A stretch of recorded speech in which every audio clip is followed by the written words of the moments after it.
Let's rewind the clock and ditch those counselors again. This week, we're heading back to the wilderness. Well, a summer camp with questionable facilities for a rewatch of the 90s classic Camp Nowhere. Join us as we relive the adventures of our favorite unsupervised teens led by the ever dramatic and slightly unhinged Dennis. Just a heads up, for half of the episode, we might accidentally call Jonathan Jackson Joshua Jackson. Blame it on the early 90s name confusion or maybe just the questionable camp food. Enjoy.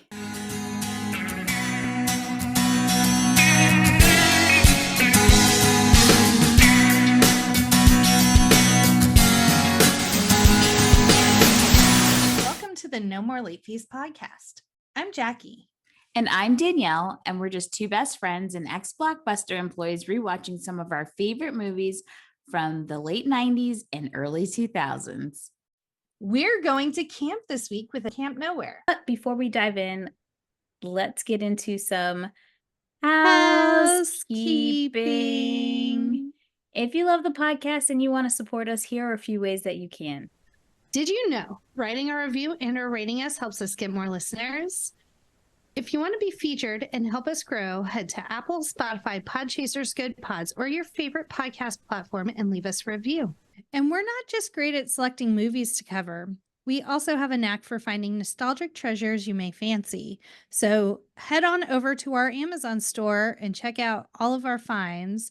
Amazon.com/shop/No More Late Fees podcast. And if you want to receive exclusive content, stickers, lives, and access to our Burn to Aught Spotify playlist, head over to patreon.com/No More Late Fees and become a Patreon bestie. Let's hear a word from our pod pals.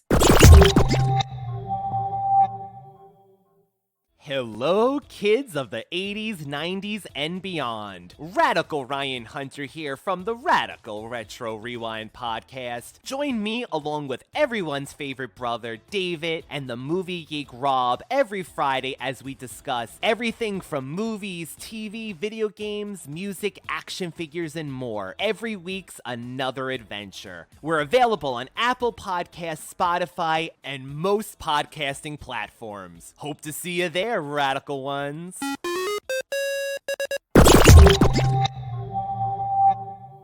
Camp Nowhere came out in 1994, so we're going just a tiny bit ahead of our date ranges that we like to stay in. However, Andrew Keegan, Joshua Jackson, Kate Mulgrew is in it, Christopher Lloyd. Joshua Jackson, if you're out there, if you can hear me, please know we love you in this movie. Not just this movie. For me, I'm a Lucky Spencer stan for life. Danielle does love her programs. Camp Nowhere was directed by Jonathan Prince, written by Andrew Kurtzman and Elliot Wald. It's currently streaming on Disney Plus, and its box office was over $10 million. Not sure how much the budget was, though, unfortunately. Anywho, so Camp Nowhere is about this group of 4 friends. Their parents send them each to a different type of summer camp, and they decide, we don't want to go. Our parents always sign us up for these things that they think we really enjoy. We don't enjoy them. And so they stumble across this theater teacher who is no longer teaching, and it seems like he just runs schemes a lot of the time. Well, I don't know if he's running a bunch of schemes, but he's working at the mall in the food court selling shade cheese. I think the only scam he's doing right now is the fact that he hasn't paid for a car from like the fucking 70s. Yeah. And he's trying to outrun the repo man. Yes. So Christopher Lloyd plays the ex-theater teacher. And so essentially the movie is about how they create this fake camp. They have him pose as, I guess, the representative for each camp to come and sell it to them in their house, just like heavyweights. Yeah. And then because they find out like their parents pay a shit ton of money for camp, and they're like, let's just go find a place, hide out all summer, and then we can just keep the money. Yeah. So Jackie, what does Y2K Jackie think of? What's the rating for this movie? Would buy it again. I watched. Hell yeah. Hell yeah. All Danielle. the way. All the way. Did buy it. Would buy it again. Yes. It opens up with Morris, who his friends call him Mud. I don't know how they get Mud from Morris, but whatever. Mud, played by Joshua Jackson. He's just kind of like this little, I wouldn't even call him a dork or a dweeb or a geek or anything. He proclaims that he is a geek. He's just a kid. There's a lot of stereotypes that these characters that they're trying to be put into, and from a casting standpoint, they don't go well, because we all, who you trying to fool with that baby smooth skin and beautiful eyes and wonderful flowing hair is supposed to be a nerd. That's Jonathan Jackson, baby. Y'all are lying to me. I don't believe it. And then the friend supposedly being fat. We'll talk about that later. But. Oh yeah. So we are introduced to Mud, and then there's the bad kid, Zach, is like, Mud in the bathroom now. And so they go in, and right away they're like friendly. They're totally friends. Yeah. Zach just has to keep up appearances. And so, and I mean, Mud does write a paper for him, but then it's like, okay, we have to do the thing. And so Mud has to pretend that Zach is giving him a swirly in the toilet. Yeah.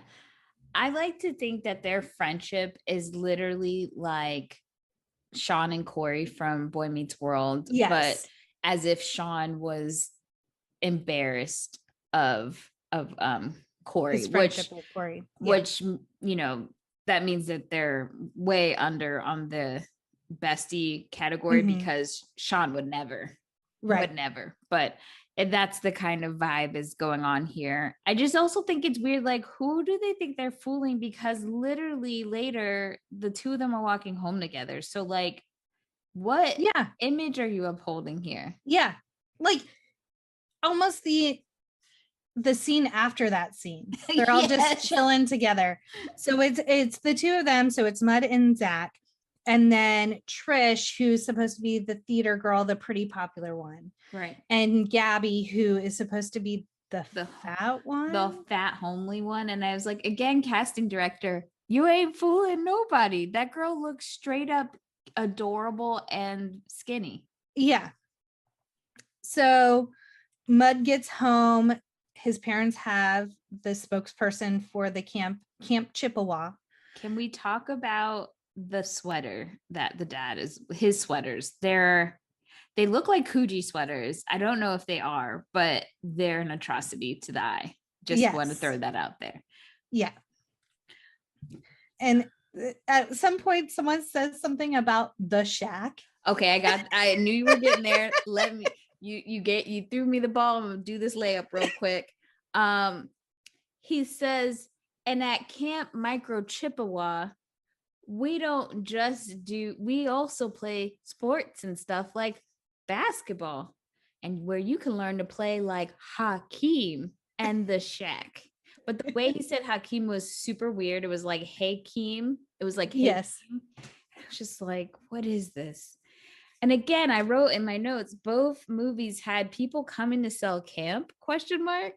Again, listeners, if y'all went to sleepaway camp, please tell us this recruiting situation. What is this? So there has to be something here. It's super weird. Anyway, so his parents are obviously feeling out different camps for him to go to. And Mud's like, I don't want to do that. I don't want to.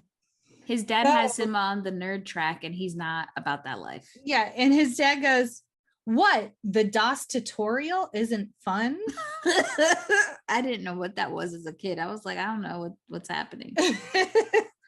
And then we cut to the mall where Mud's hanging out with his dad at the mall, and he has these really weird moments, non-verbal eye gaze across the food court moments with Dennis Van Welker, who is played by Christopher Lloyd, as he has to sell easy cheese. It's so weird, that whole scene, but I will say this. What Christopher Lloyd does with his various characters in this movie, and being that his level of comedic excellence is above and beyond what Ben Stiller. He's brilliant in this role. What, in comparison to what Ben Stiller is trying to do, it's like, and it's just effortless. Yes, with Christopher Lloyd, and it's believable, even though this movie is it's crazy, it's ridiculous. I have questions as an adult now, but still way far and above than what Ben Stiller was pulling in that last movie. Like, and I feel like this movie was just like, they knew it was ridiculous, but it was way more fleshed out, where like some of the scenes where it could have easily been questioned, like kids renting out a camp for 8 weeks. Right. It was because the man was so old, like you could kind of believe, okay, he probably isn't all there, and he's just looking to rent out his camp. He probably a lot. Anyway, so that's when the friends are in this scene. Hold on, I'll move for the visual viewers. This scene, all laying around head to head. And was this a thing in the 90s we did? Because this was the same thing that happened in Babysitter's Club. Yeah, I don't know what this aerial view while everyone lays head to head and talks. I want to now do a TikTok to see if there are multiple 90s movies that does that. Kind. So they're all talking about how they don't want to go to camp. Zach's dad is sending him to like boot camp, it seems. Gabby's mom is sending her to fat camp. Trish's mom is sending her to theater camp, and Mud's parents are sending him to computer camp. And they're like, we don't want to go. We should just make our own camp. And they're like, that's a brilliant idea. And so then the wheels start turning as to like, who can we get? What adult can we get to go along with this? Yeah. And apparently Mud was like, well, I got a guy. The easy cheese man seems unsavory. Let's go. We had lingering looks at the mall the other day. Yes. And I just feel like that's my man. So they show up at Dennis Van Welker's trailer. Yeah, they show up at his trailer, and Mud, they all go to try to talk to him. He's like, this is crazy. I think it's just Mud who actually goes up to talk to him because the other kids stay behind hiding. And then as this is happening, so I think Mud is about to leave, and then the repo man rolls up. TR Polk. Yeah, he pulls up and he says, pretty much is trying to find this gremlin car that the car payments weren't, they weren't finished paying off. So of course this is where we see Christopher Lloyd probably play his first character. He has apparently false teeth just waiting in the Roland J. Orlando. I told you I've seen this movie a few times. Yes. And so Mud kind of reads the room and realizes what's happening. So he pretends to be his son, which kind of throws off the scent. And then somehow the kids know to try to take the gremlin out without making noise of it starting. Yeah, I would imagine that car probably makes a noise. Yeah, was not quiet when you...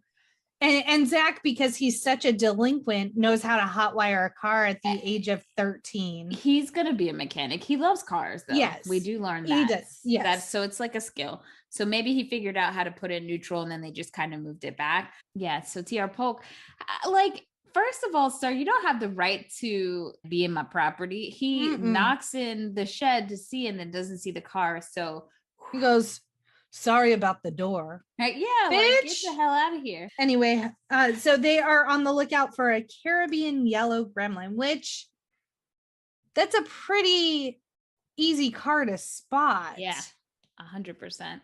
So fast forward, the kids convince Christopher Lloyd to be their front man. they're Patsy. They're gonna pay him because they're only paying him $1,000. How dire. And I guess he owes, I think they said that he owes like $2,400 on the car. They offer to pay him $1,000 for the summer just to be the front man. And he goes, $1,000, you say, and then breaks the fourth wall. And so then that's like the turning point of like, the plan is in motion now. The work he does for these kids is way above $1,000. 100%. Agreed. And so then we see him as the theater camp director and selling it to Trish's parents, played by Kate Mulgrew, Captain Janeway, Red from Orange is the New Black. I love her so much. And then we see him selling it to Zach's dad, and Zach's like, no, or Zach's dad is like, no, he's going to the same one he always went to. And then he goes, well, if you like Weepy's results, and he's like, oh, was that his nickname? And so then that convinces Zach's dad to let him go to and Zach helps camp. The performance as well, because he like gets in line real quick and all sorts of stuff. And he proceeds to go to pretty much all the kids' houses and pull these routines. He pretends to be the theater guy, and Trish's parents are like, take her for 80 days. We don't care. And Trish's dad is so not in for any of it that he's just like, oh, horse camp, Caitlin. And they're like, that's the other fucking daughter. Yeah. We're talking about Trish and theater camp. He's like, just whatever. We're going to Europe. As long as the kids are gone, I don't care. Yeah. And he's like, oh, there's no Parents' Day? Even better. Yeah. How do you not have, like, that would be suspicious. Every camp has a Parents' Day or Parents' Weekend. And then they go to Gabby's house for fat camp, and he tricks the mom. He gives her, what does he put in it? It's not raw liver paste. Yeah. He makes a cake for them. One is like Betty Crocker, and the other one's just crap. And so of course the mom believes it because it tastes like shit. I mean, I just want to talk about how disgusting this is, that I'm not even going to speak from the standpoint of a parent, because it's really the movie and the casting directors. You know, when I watch stuff on TikTok, a lot of people talk about how we were made to believe that these very small, not overweight children or actors and actresses were really big for no freaking reason, which of course we internalize, seeing that projected that, oh, if that's like, fat, then okay, then I must be obese kind of situation, you know? And it's just disgusting. Then we cut to them finding a camp that they can rent out for the summer. So they find this ex-hippie commune in upstate New York, or they must Pennsylvania. Be in New York. Oh, okay. But the thing is, they live in Ohio, and they go to Pennsylvania for camp. That's far. Yeah, what the hell? And do you know how much jail time you get for taking a minor over state lines? Yeah. Whew. And he had how many minors? Yeah. Wow. So then they rent out the hippie commune. It's kind of run down and stuff, but they're like, whatever, it's on a lake. These kids don't care. They don't know the things to look for or ask for. And then Munn makes the mistake of telling his friend Walter, who then tells Betty, because he doesn't tell Walter. Walter finds out about this camp so they were both supposed to go to Camp Chippewa or camp whatever. Yes. And when he finds out that Mud's not going there, Walter starts doing some digging. He's a nosy bitch. And he goes over to Mud's house and he's like, I know you're not going to this camp. It's not real. It's made up. And let me just say, Walter does drive me crazy throughout the movie, but I do have to give him props for the fact that in the age of not having internet, the amount of detective work he had to do to find out that camp wasn't real. And Mud fell apart in it. You know, he didn't be like, oh, it's a really prestigious, like not much is known about. No, he's just like, how'd you know? Oh no.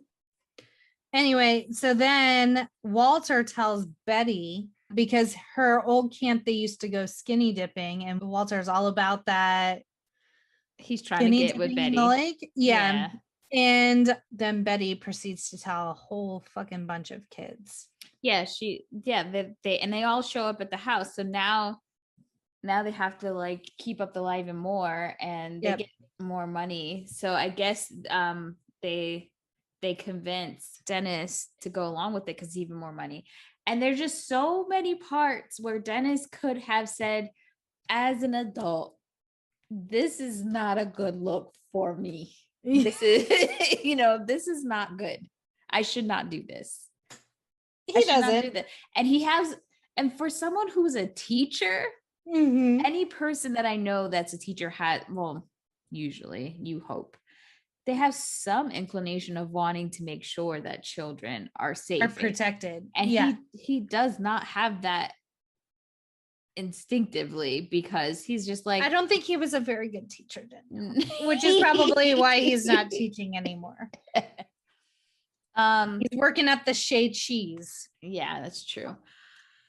So they rent a bus and they head up to their camp, and they immediately start jumping off the roof onto dirty ass mattresses. No, thank you. Yeah, I'm good. Yeah, it's pretty epically ridiculous. Like I remember my face when I was watching that part over it, because I've seen it a million times too, and I love this movie, but like, wait a minute, that's the first thing we're doing? We're taking the mattresses and putting them outside and jumping off the roof, like. Yep. And then they gather around, and of course, Mud has to tell everybody like the rules. What was the rule? The rules are letters home once a week. If anyone in town asks you, don't speak English. And if anyone finds a Taco Bell, let Mud know. Those are the 3 rules. I just think it's crazy that like they even allow. I feel like they should have said, okay, only a few people could go into town at once, or mix it up a little bit, Yeah. And then they have a debauchery crazy night similar to Heavyweights, where they're running around in the dark, it seems. They're playing flashlight tag. Yeah. And then they all gang up on Mud. Money Because Mud. Money Mud. Yeah.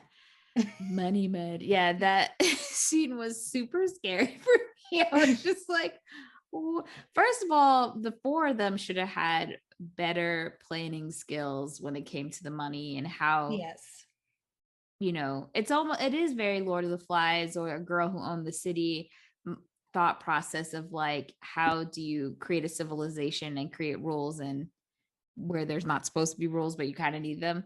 Yeah, it doesn't work out well. So they all take their own money, and then he says, don't buy anything crazy. Next scene. Trucks. There is a Snap-on truck. Snap-on is stupid expensive tools that professional mechanics use. There is a Snap-on truck. How much did Zach spend on specialty tools to fix up this beater he found in the middle of the woods? And then it's like big screen TVs, Nerf guns, computers, guitars and amps, and all of this shit. There's no way that that's how much money they have for camp. I just think it's kind of ridiculous. From my very conservative estimation, there were probably about at least 20 kids at that camp. If each of their parents paid $3,000, that's $60,000 that they had. Okay. So I'm sure they could have bought a lot of shit. And they did. And they did. And I bet you they didn't order any real food. No. It wasn't until much later that when Gabby started to cook food. Yeah. They were eating Pop-Tarts all day, kid. Yeah, Pop-Tarts. They had Cereal. s'mores or marshmallows in the first scene that they were roasting. Yeah, it was probably. Yeah. Oh, that's where I got Pennsylvania from. What's his name? The trooper. Yeah, the trooper was driving a Pennsylvania State Police car. So at some point Hendrix. Hendrix, we see him when the trucks are going in, we see Hendrix kind of sitting at a picnic table eating, and he's like alerted, why are these trucks going to this abandoned area that never has any action going on? And then he starts getting complaints from all over of these rowdy kids. Now, this is a reunion in this movie between Biff, Thomas F. Wilson, who I met at a Holiday Inn. Holla, super nice guy.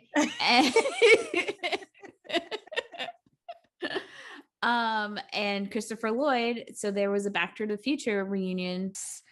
And so then we see tiny baby Jessica Alba in the next montage scene. Her first movie. Her first movie. She was supposed to be just an extra, and then she somehow got her first billable role. And so then we see it's now the 4th of July, and they have a shit ton of fireworks, and everyone's just being stupid with fireworks. Even Mud, like, come on, Mud.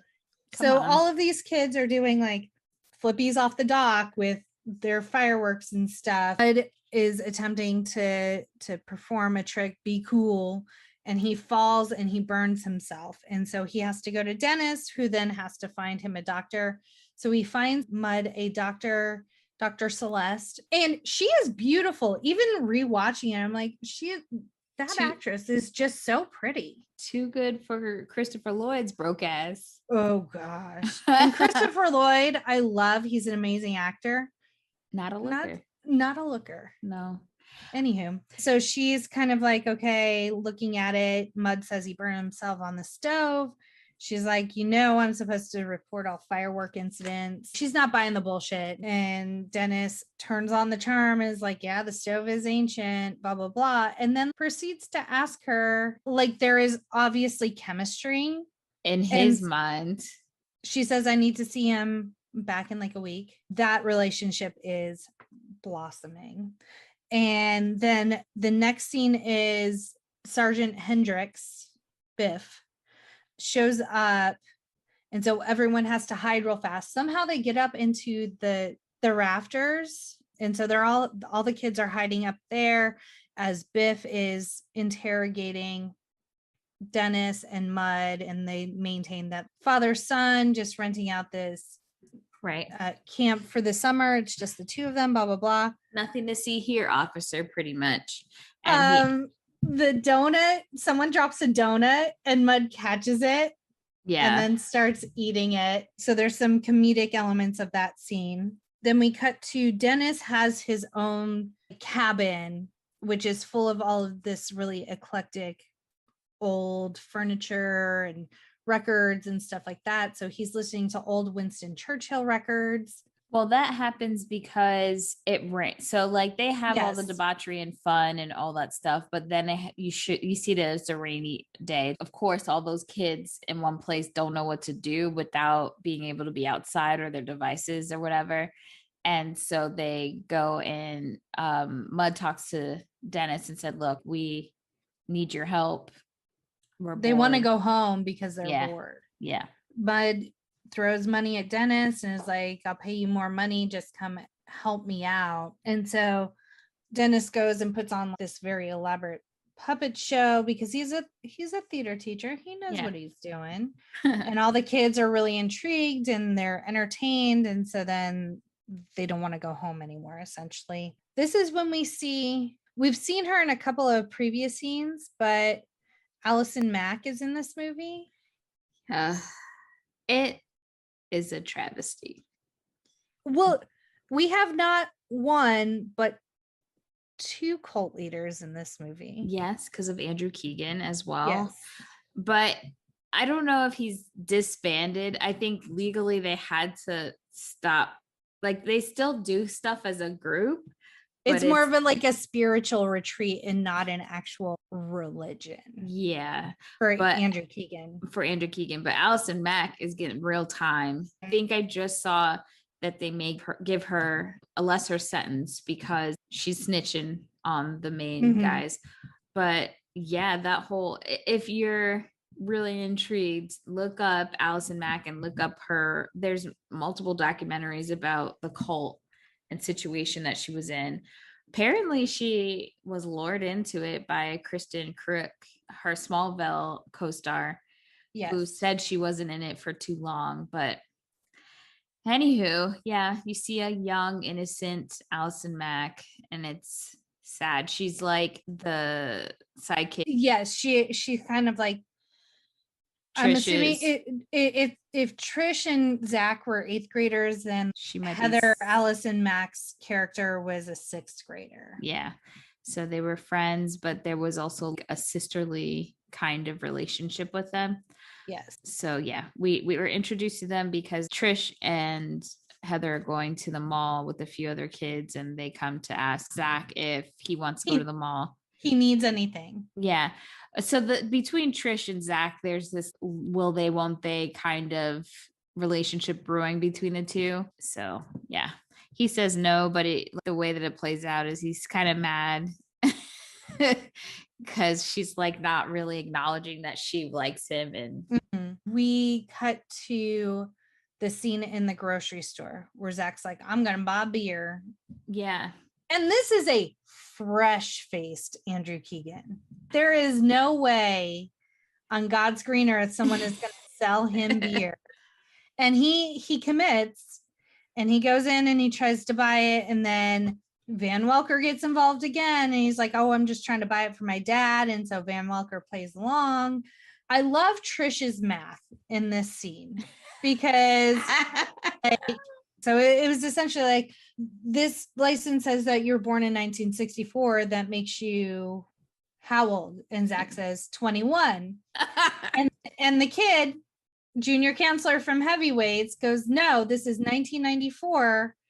If you were born in 1964, that would make you 31. And Trish comes up and goes, no. If it says he was born in 1964 and he's 21, then it's 1984 or something like that. Like, it's just the way she commits to that. No, you're fucking wrong. It's just a hot mess. Yeah. Express. I really love her math, though. Like I said, Van Welker comes up, saves the day again, kind of just alley-oops the guy, makes him feel really uncomfortable. He's like, oh, I'm a war vet. Look at this leg. It's really lifelike, right? And the manager of the grocery store is just like, whatever, sir, have a nice day. Just get out of here. Yeah. Which it messes things up because it's going to probably bother him. And he keeps seeing these kids, they're not smart in any way. After the grocery store scene, they find out that the police officer is following them and they have to go into the car wash situation. Yes. So the police officer is following them. So they go into the car wash. Dennis pretends he's working for the car wash. And then his weird scene. Yeah. His pant leg gets caught because the officer tries to get out. Dennis slams the door back shut of the patrol car. His pant leg gets stuck. So now he's hopping through the car wash instead of just saying, my pants are stuck in your car. Yeah. Like there was no reason. That whole scene was weird. Yeah, so he goes through the whole car wash. I will say that there were certain lines in this movie that I would turn and yell to Ken, and he's like, I don't know what you're doing. And then it would play on the screen. He's like, you know this movie too well. And so one of those lines was complimentary hot wax. Yeah, and then they get into so now the cop car's stuck in the car wash. They get into the car and they head back. Yep. And I know there's a scene between Gabby and Mud in the bus. The converted bus.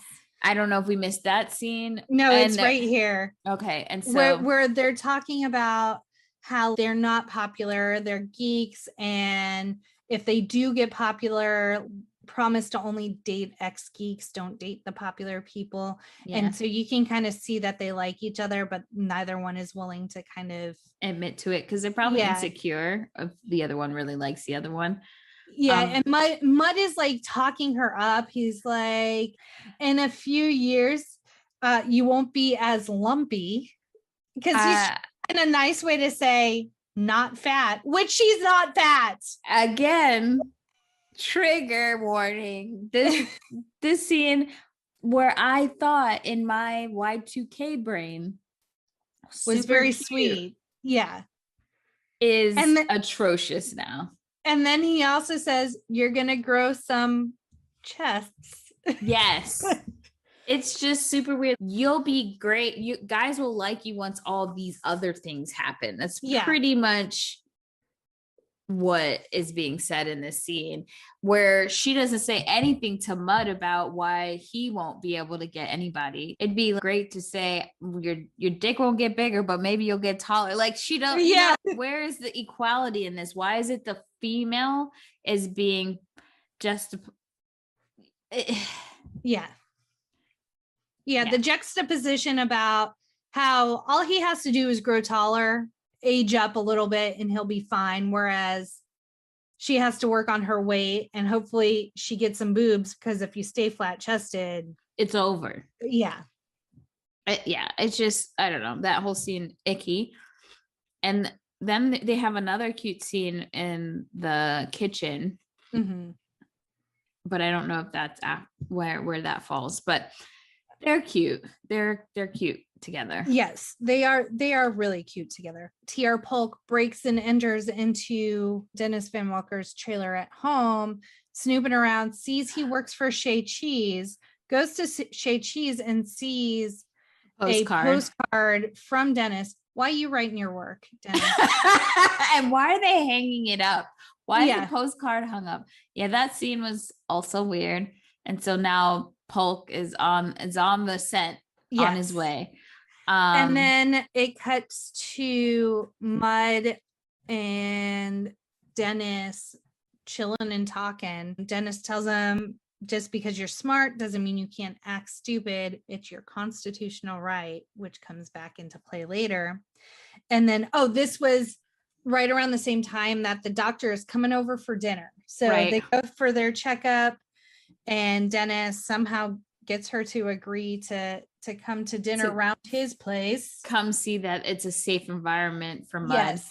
And then they have dinner and they're just sitting around and Mud falls asleep. And so then, he wants to be alone with the lady. She's like, oh, we got to put him to bed. And she's like, where's his bedroom? He's like, oh, I got it. I give him the big room. And he picks up Mud, takes him to the back door where there's no room. It's just the porch, and drops Mud on the floor and says, peace out. So he can go kick it with the lady. Yep. Mud goes back to his bunk or whatever. Trish walks in. Zach is in whatever little garage he has, still working on fixing the car. And Trish walks in and he goes, if you were wearing a skirt, I'd be in heaven right now, because he's squatting on the ground and she's up above it. I was like, that was just not highly unnecessary for a children's movie. I know they're pre-teens and all, but I mean, I feel like kids say stuff like this, but I don't know about it. I don't know. I don't know. It's too much. Yeah. And then Heather, the Trish's 6th grade counterpart, is really homesick, and she's just kind of sitting very quiet watching Zach work. And he's like, what's wrong? What can I do? And really seeing a sensitive side of Zach that you really hadn't seen prior. And then he gives her a can of nuts and washers and stuff. And he's like, here, let's build a necklace. And he shows her how to string everything on metal wire. So he hands her the can and he's like, here, go build a necklace, and tomorrow we'll build me a necklace. And so that was a really sweet scene where you see a different side of Zach, where he's not putting on this front. Right. There's a fight scene with Mud and the rest of them. He goes all the way to the, you're going to poke your eye out with that. Did we miss that scene where nobody's listening to him? Because like people are writing letters and saying, we had pizza.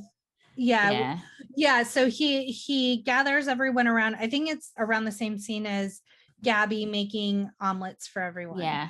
I think Mud is just, we don't have to go into it. I think Mud is just feeling the stress of everything and knowing that no one else is being responsible, maybe with the exception of Gabby, and he doesn't want them to get caught. He's feeling a lot of pressure. And and the other kids aren't really taking it or him too seriously. So the doctor shows up unannounced that next day and sees all the kids just running amok and knocks on the door. And so Dennis answers the front door, no one's there. And then she knocks again and he realizes it's the back door. And she's like, we're out here in Mud's room. And now the doctor knows.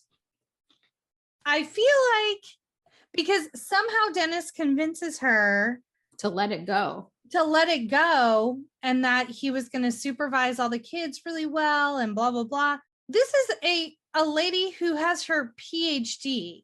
Like, first of all, her license is at stake at this point. Yes. Because this is child endangerment and you knew about it and you didn't do anything. She is legally bound to report this. She is a mandated reporter. Yeah. So, yes, it comes about where all the parents kind of start wanting a parent's day. Yeah. And so they kind of start making excuses as why they're going to come up. Oh, we're driving by. We'll just swing through or blah, blah, blah. There's a convention in town. We'll be up there anyway. And so then the kids have to pivot and like, okay, let's organize this parents' day. And so it's all 4 parents' days on the same day, which I don't understand. Yeah. Why did they do that?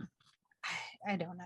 So then it's this elaborate plan and alley-ooping all these parents. Which honestly, out of all the parts of the movie, this part is my favorite part. Yes, I really do love this part. They show Arnold's dad.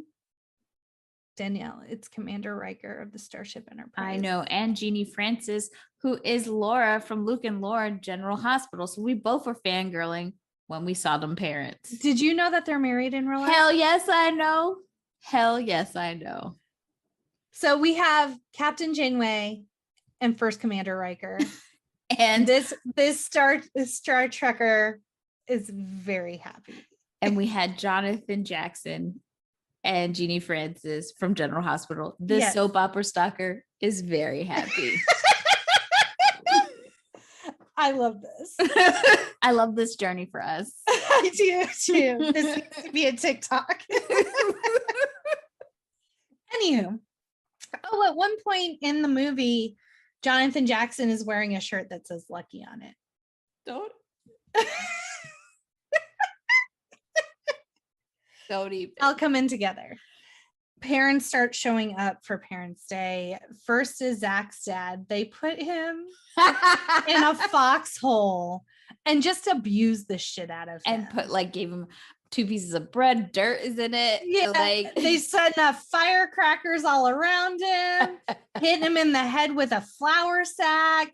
And so Zach's like, he'll be good for a while. So they just leave dad in the hole.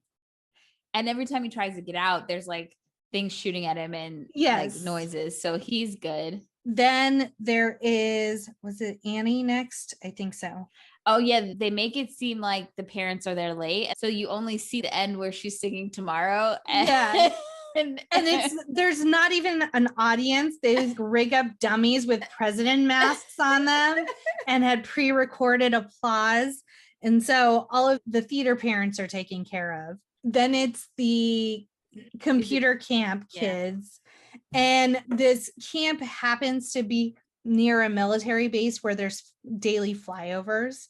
Yeah. And so they plan it so that they're arguing about scrambling the jets like they've fucking hacked the military. And then the flyover happens and all the parents are like, holy shit, they're not hacking the military, right? Blah, blah, blah. So they're impressed with this camp because the kids have learned how to be hackers. And then because the jets are going over, Zach takes that opportunity incoming. Just really laying it on thick with his dad. And I will give the dad credit. He kept his fucking cool. At the end, he was like, all right, well, I've seen enough. I'm gonna go home now. I'll see you in a couple weeks. Yeah. And then Gabby's mom just walks in on her in the kitchen and then she compliments her and he looks so skinny and I'm just like, fuck you, movie. You're practically svelte. Yes. Oh gosh, that mom, man. It's too fucking so really their downfall is they tie too many things from strings hanging in the ceiling. They were And so close. So close. So was it the police officer walks in, or did T.R. Polk walk in? Or did they all walk in together? I think they walked in together. And they step on this board, which lets go of a string, and then he hits the other strings. And so, but I was looking at it, and there was nothing out of the ordinary. You would string things up like that. At a play, camp, right? Well, at a camp in general, especially, you don't know if that building is multi-purpose for different camps throughout the year or whatever, because you could have a spring break camp that's theater and then they use it in the summer for computers or whatever. That to me didn't feel immediately questioning. Yeah. You know, it was just a lot of random stuff, but you have a lot of random shit at camp, I feel. Well, they got caught though. They did, because one of the strings was holding up sheets that you could see all the different camps. Yeah, but again, it was just a group of kids cheersing like, yeah, we did a great Parents' Day. It wasn't immediately obvious that it was 4 different camps. Yeah, it wasn't all together. I don't know. It wasn't immediately intuitive to me as an adult. Yeah, that parents would immediately question what was going on, you know? Yeah. So anyway, that's my 2 cents. Dennis is packing everything he owns into his gremlin because shit has hit the fan. They're finally figuring out that parents have been hoodwinked. And so Hendricks, the police officer, is interviewing different parents. He's all confused. He's asking theater parents, how much weight has your son lost? He's all flustered. Mud runs down to Dennis, who's packing up his car. They have an elaborate conversation. Do you have time for this, Dennis? I don't think he does. You need to get gone because you kidnapped essentially an entire busload of kids for the summer. But he does tell Mud, disappear into the woods for 6 hours. They'll be so happy they found you, they won't care what you did, which I thought was kind of a good plan. Let me tell you something. Christine would have whooped that ass. I don't care if you've been in the woods. That would have made her even more mad that I had made her scared on top of all the shenanigans. I think any parent, there's no way they would have, this wouldn't have happened in real life. And then Mud goes and finds the doctor and is like, camp's over, we got busted. She's like, yeah, I know. And then they walk because he got lost in the woods, not for 6 hours, but he goes and like just sits in the middle of the woods and poking at a log with a stick or something, contemplating his life choices, I guess. And so the doctor comes in and sits next to him and he's like, we got busted. She's like, yeah, I know. And so then they walk back to camp and Mud obviously thinks Dennis is now on the run, but he's not. He's taking blame for everything and as he should. Saying he coerced all the kids and they didn't know what they were doing, essentially. He said, I wanted to get all these kids together and then start with the religious indoctrination, which again, there's a lot of cult theme inadvertently in this movie. Yeah, he's really laying it on thick, even with his confession. Yeah, always the actor. Yeah. Doesn't Mud come up and say no? Yeah, well, Mud goes, okay, well, if this was all your idea, where's the money? And he's like, oh, I have it stashed somewhere, blah, blah, blah. And Mud's like, in my sock, and pulls out like a fat wad of cash. And so then the parents realize it was Mud's idea. But again, a preteen. And an adult. Yeah. And so his parents are like, I can't believe you. And so then Mud alley-oops him with that. Just because I'm smart doesn't mean I can't act stupid. And all is forgiven, apparently.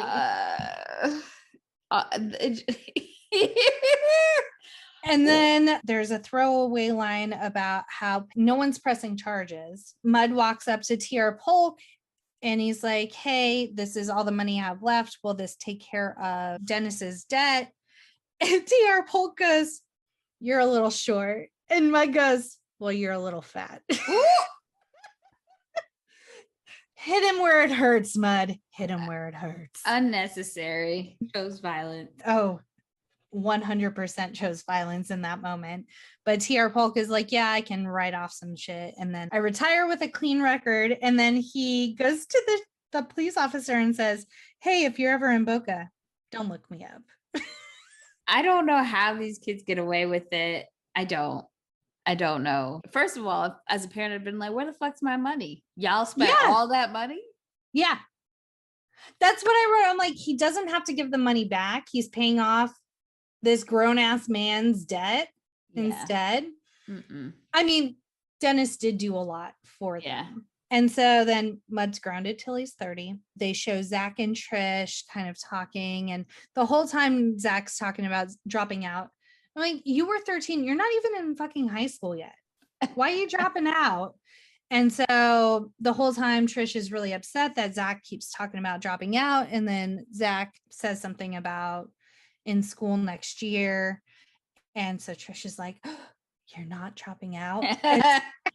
Zach says, I got to be there for the greatest love of all. I don't understand.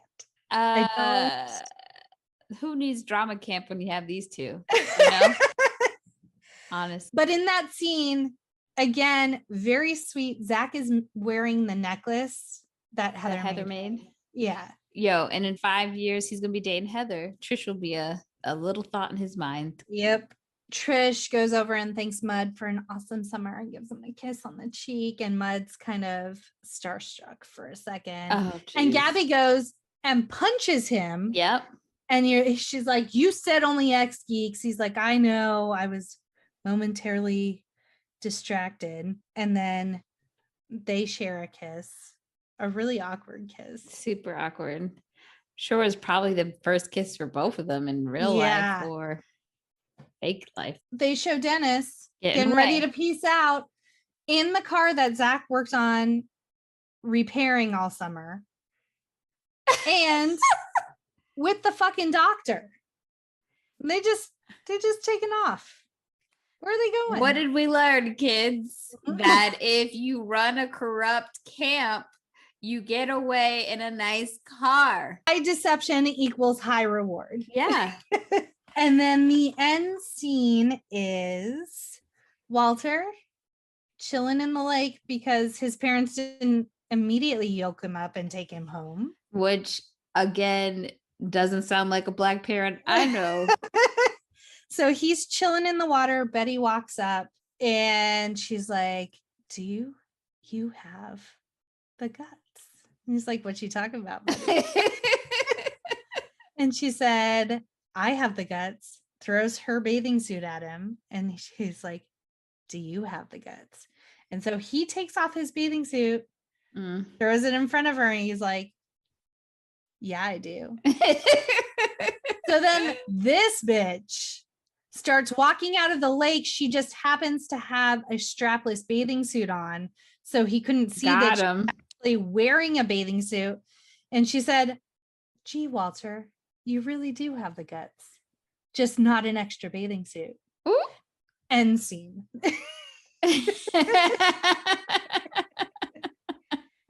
And Danielle. Yeah. Although I wrote that line down, I didn't have to read it. I have that scene memorized. I'm not surprised. Do you know that scene with Gabby's mom, when you said svelte, I already knew. I like, that is so ingrained in my head. There's so many parts of this movie that like just live with you, you know? Yep.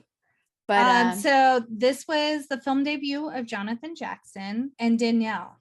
Yeah. We need to take a field trip. There is a fucking bar named Camp Nowhere in North Providence, Rhode Island, named and themed after this movie.